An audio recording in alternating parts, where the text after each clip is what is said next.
hacia la perfección. Es el título de la presente reflexión y está basado en la carta del apóstol a los Hebreos en el capítulo 6. Dice de la siguiente manera: Por tanto, dejando ya los rudimentos de la doctrina de Cristo, vamos adelante a la perfección, no echando otra vez el fundamento del arrepentimiento de obras muertas, de la fe en Dios, de la doctrina de bautismos, de la imposición de manos, de la resurrección de los muertos y del juicio venidero. Dice después, pero esto haremos si en verdad Dios lo permite. Porque es imposible que los que una vez fueron iluminados y gustaron del don celestial y fueron hechos partícipes del Espíritu Santo y así mismo gustaron de la buena palabra de Dios y los poderes del siglo venidero y recayeron, sean otra vez renovados para arrepentimiento, crucificando de nuevo para sí mismos al Hijo de Dios y exponiéndole a vituperio, porque la tierra que bebe la lluvia, que muchas veces cae sobre ella y produce hierba provechosa a aquellos para los cuales es labrada, recibe bendición de Dios. Pero la que produce espinos y abrojos es reprobada y está próxima a ser maldecida, y su fin es el ser quemada. En el capítulo anterior de la carta, el autor ha exhortado a crecer y a alimentarse con alimento sólido, ya no de leche espiritual. Si el autor también apela, en el capítulo 5, versículo 9, apela al ejemplo de Cristo y dice que Cristo, habiendo sido perfeccionado, vino a ser autor de eterna salvación, fungiendo como sumo sacerdote según el orden de Melquisedec. ¿Qué significa esta perfección que Cristo tuvo y que nosotros también debemos alcanzar conforme a la exhortación que hace? Este capítulo 6 comienza exhortándonos a ir a la perfección. El cristiano comúnmente, por temor a ser presuntuoso, no usa mucho esta palabra de perfección. En estos pasajes que hemos mencionado, realmente la palabra quiere decir estar completo, no como nosotros la entendemos, perfecto, sin error. Estar completo, terminado, hacer lo que había que hacer. De manera que cuando dice que Cristo fue perfeccionado, es que hizo cabalmente toda su obra. En ocasiones puede ser que sintamos que no estamos completos, pero en realidad debe ser la norma, estar completos en todo lo que tenemos que hacer. La palabra griega que se utiliza y que en Reina Valera se utiliza por perfeccionado es teleio. Cuando exhorta a los cristianos en Hebreos 6.1, ya no refiriéndose a Cristo sino a nosotros, se usa también la misma palabra teleio para decir que vayamos hacia la perfección. Debemos de dejar la leche espiritual, buscar el alimento sólido para estar completos. Si vemos otro pasaje en que se usa la palabra, lo vamos a entender mejor la idea. En Juan 5.34, que dice: Jesús les dijo, mi comida es que haga la voluntad del que me envió y que acabe la obra. Usa la palabra teleio, acabar la obra. Cristo completó su ministerio al morir en santidad y ofrecerse a sí mismo como Cordero de Dios según el orden de Melquisedec. Si Cristo no hubiera muerto por nosotros, aunque hubiera vivido en perfecta santidad, de nada nos habría beneficiado, como tampoco nos habría beneficiado si hubiera cometido tan solo un pecado y hubiese muerto en la cruz. Pero es el hecho de vivir en santidad y luego morir por nosotros que completa su obra. En el momento en que muere, es ofreciéndose en sacrificio perfecto por nuestros pecados. Él mismo lo hizo. Nadie ofreció a Cristo en sacrificio, Él se ofreció a sí mismo. Es por eso que la Biblia lo declara sacerdote según el orden de Melquisedec. Él no fue sacerdote antes. Él fue de la tribu de Judá, no de la tribu de Leví, ni de Aarón. pero él fue sumo sacerdote declarado por Dios. ¿Por qué? Porque él iba a presentar un sacrificio perfecto. Lo iba a hacer de sí mismo. Y es cuando aparece como sumo sacerdote. Es por eso que dice que sin genealogía, a la manera de Melquisedec. Bueno, en este sentido Cristo fue perfeccionado. ¿Cómo es que nosotros debemos ir hacia la perfección? Lo que quiere decir es que debemos cumplir el propósito de Dios, completar, como dice Pablo, así alcanzar aquello para lo cual fuimos alcanzados también por Cristo Jesús. Para ello tenemos que dejar los rudimentos de la fe. Por cierto que si leemos a lo que se refiere la carta con rudimentos de la fe, nos vamos a encontrar con algo muy interesante. Creo que aún el día de hoy los doctores de la ley no entendemos a veces cabalmente lo que son rudimentos de la fe. Doctrina de bautismos, por ejemplo. ¿Cuántos bautismos hay? Para muchos es tropiezo pensar en bautismo del Espíritu Santo. Solamente hablan de bautismo en agua. Porque la carta a los Hebreos dice doctrina de bautismos, hablando de varios bautismos? Imposición de manos. Recuerdo que una iglesia hace algunos años me invitó para conocerme y que los conociera, encaminados a una posible invitación a pastorearles. Todo iba bien, parece que todo iba bien, había buenas caras, casi que me decían, pues ya, prácticamente está todo. Así de hecho me dijeron al terminar una semana de intercambio, pero después me escribieron una carta. Alguien se había escandalizado, bueno, aunque ellos no usaron la palabra, lo dijeron de otra manera, pero es eso, se escandalizó de que yo hubiese impuesto las manos cuando iba a orar por enfermos. Uno de los rudimentos de la fe es el juicio eterno. El juicio eterno es un juicio. Sin embargo, el día de hoy hay muchos cristianos que hablan de 2 juicios, de 3 juicios y hasta de 4 juicios. Bueno, parece ser que algunos cristianos necesitan estudiar un poquito más los rudimentos y posponer un poco más de tiempo eso de la vianda espiritual, el alimento sólido para maduros. Y es por la falta de ejercitar, dice aquí la Biblia, que es para los que por el uso de los sentidos están ejercitados en el discernimiento del bien y del mal. A muchos cristianos falta eso, ejercitar los sentidos. Hay muchos cristianos que aprenden por prueba y error. Si las cosas salen bien, qué bueno. Si salen mal, bueno, pues a la otra voy a hacer un cambio. Esa es la falta de ejercitarse. Hay quien cree que hay que meterse a cometer un pecado para saber lo que es eso y ya no volver a hacerlo. Hay quien dice, bueno, gracias a Dios por la experiencia que tuve. Anduve en pecado, en disolución, pero bueno, ya aprendí. Qué bueno que aprendí. Así puedo aconsejar a otros. No. El cristiano no ha de aprender por prueba y error. Eso lo hacen los animalitos que no son inteligentes, pero el cristiano inteligente, ejercitado sus sentidos en el discernimiento del bien y del mal, puede evitar esos errores. Cuando el cristiano no madura, bueno, se hace perezoso.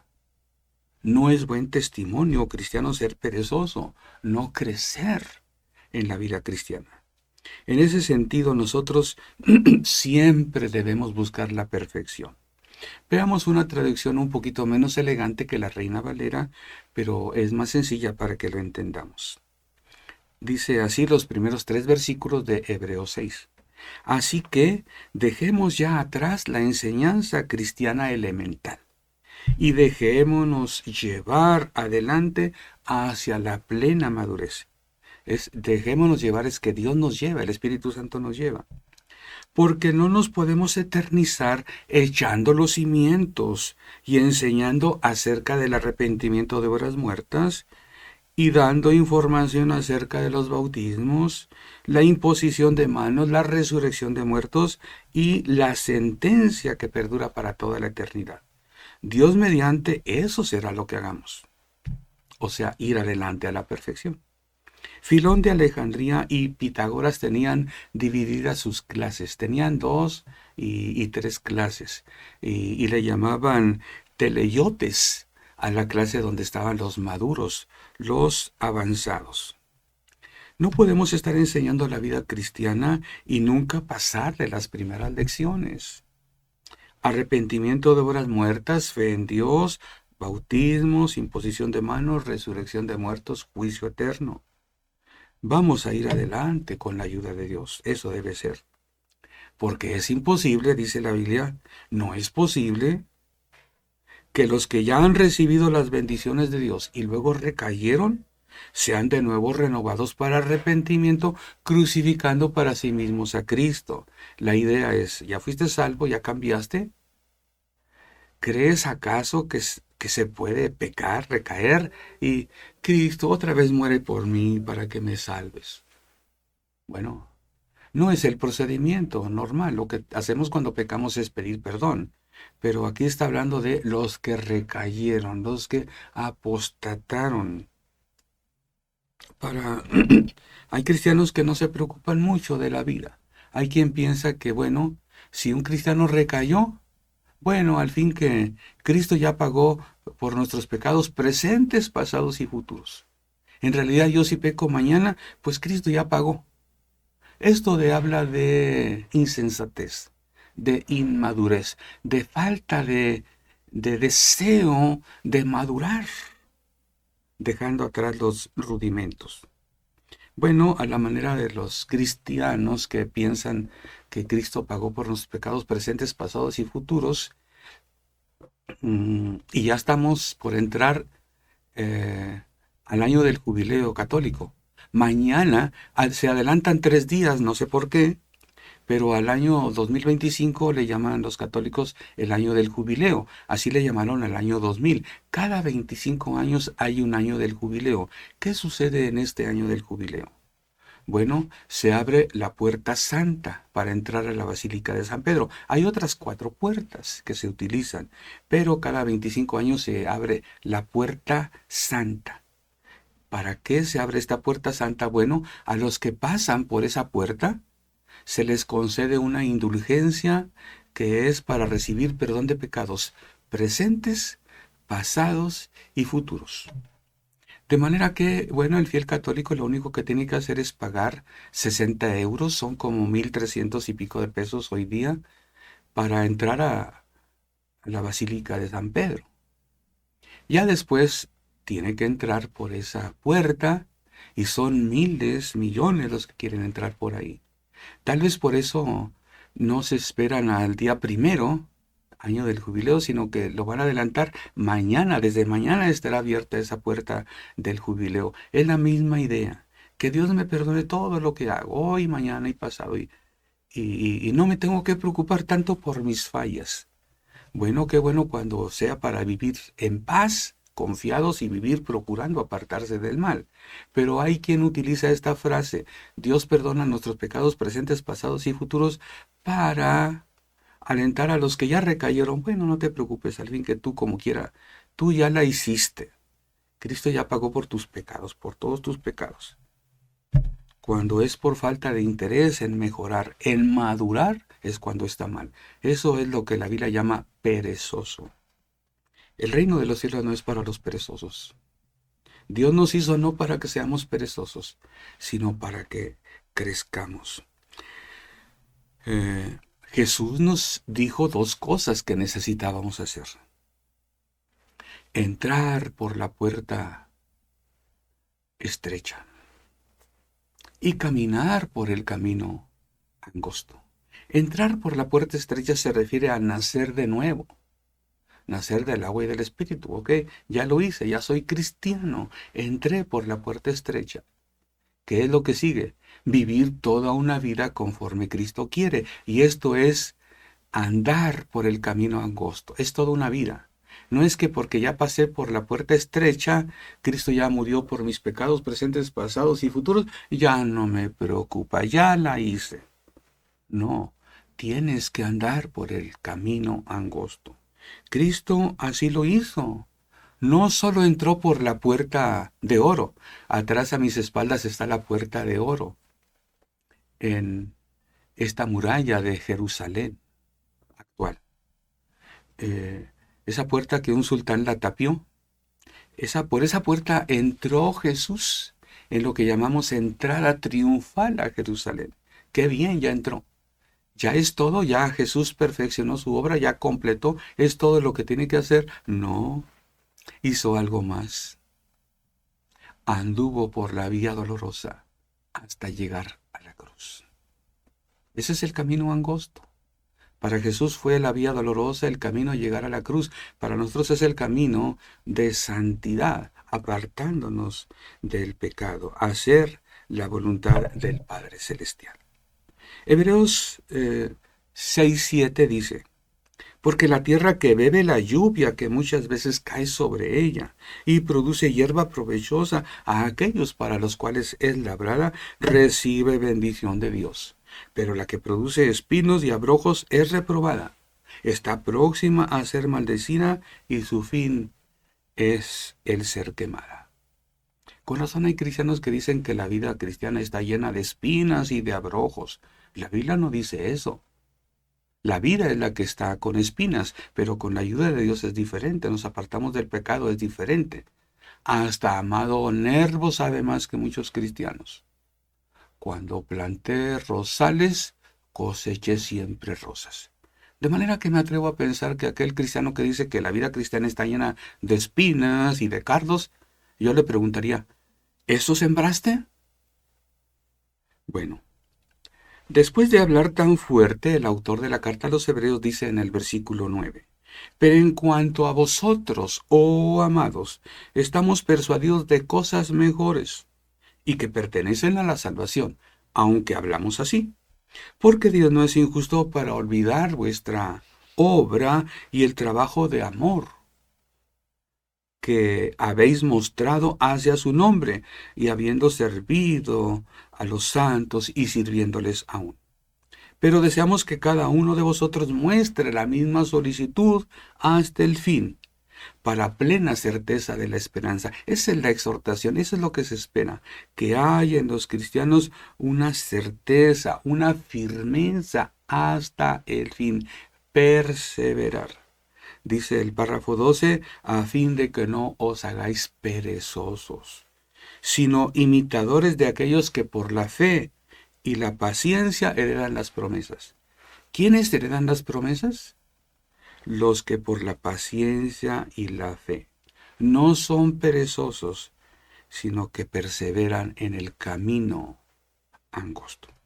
La exhortación es a crecer en la vida cristiana. Lo opuesto es hacerse perezoso. Hay veces que el cristiano sufre, también es parte de la vida cristiana. Pero si andamos en el camino de Dios, vamos a ahorrar mucho de ello.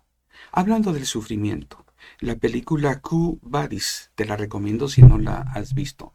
Quo Vadis creo que la hicieron en el 2001 por allá.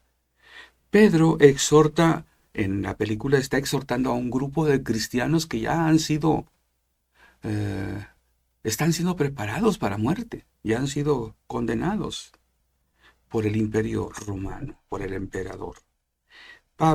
Pedro les dice ahí, yo vi a mi maestro, a Jesús, morir en la cruz. Vi cómo fue atravesado su pecho con la espalda, con la lanza. Y les dice, a ustedes les espera después de ese sufrimiento la eternidad. Bueno, eh, después de esto se acerca Pretonio, un joven cristiano que es romano, es destacado, conocido, que se enamoró de una mujer cristiana, Ligia. Pedro le dice, supe que Ligia fue aprendida. Lo siento mucho. Pretonio le dice a Pedro, tú que conociste a Jesús en persona, intercede por mí ante Él. Dile que no importa que yo sufra doble o triple lo que se piensa hacer con Ligia, pero que ella no sufra. Pedro le pregunta, Pretonio, ¿acaso no escuchaste lo que les dije a los cristianos que van a morir respecto al sufrimiento? Bueno, al que se le olvida después es a Pedro. En la película, alguien le dice, Pedro, ve, escapa de Roma, vete de Roma, porque así como están las cosas tú vas a morir. No tardan en echarte mano a ti. Estaban aprendiendo a cristianos y condenándolos a muerte. Bueno, Pedro se resiste un poco al principio, pero al fin es convencido. Le dicen que te acompañe Nazario, un joven ahí. En la película ahí va Nazario por la vía Apia saliendo de Roma. Luego en un momento dado ve una luz frente a él, entre las nubes, una luz que se va haciendo grande cada vez. Por fin Pedro reconoce a Jesús y termina postrado en tierra. Eh, Pedro le pregunta a Jesús, ¿Quo vadis, Domine? ¿A dónde vas, Señor? Jesús le contesta, Pedro, has abandonado mi rebaño. Por eso yo regreso a Roma, para ser crucificado otra vez.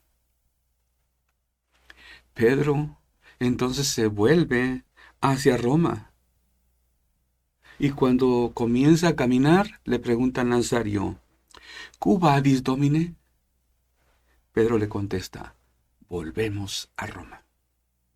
Y se ve de nuevo por la vía Apia, pero rumbo a Roma, a Pedro y a Nazario.